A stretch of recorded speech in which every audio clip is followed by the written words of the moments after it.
We often keep listening to this term shruti, right?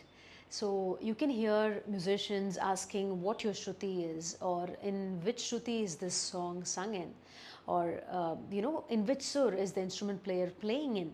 So shruti and sur are mostly interchangeably used, and we keep hearing them very often. So what exactly is this shruti? In order to understand this, we need to understand some basic terms about sound as such in science. So according to physics, what exactly is sound? According to science, how do you define sound? Sound is nothing but the propagation of vibrations as an audible waveform of pressure through any medium, say, be it air, liquid or solid. In our case, because of music that we are hearing, it's going to be these vibrations propagating through the medium of air, right?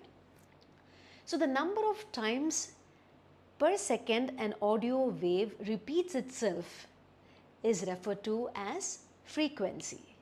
So these frequencies are usually measured in hertz. So for a human ear, imagine, I'm sure we can't differentiate between 100 hertz and 101 hertz, right? It's too tiny that probably machines may measure it. But for a human ear to recognize the difference between a note played at 100 hertz and a note played at 101 hertz is very, very difficult, almost impossible.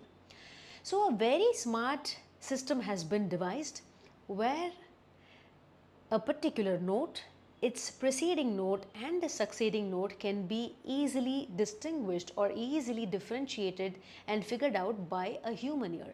So these frequencies, the succeeding frequencies, it might not be the immediate frequencies, but in a gap of few numbers. So those points which can be easily distinguishable or figured out by a human ear is referred to as shrutis. So in total, such points have been marked at different places with intervals that are easily recognizable, and in total in music in the Indian classical system we have 22 such shrutis.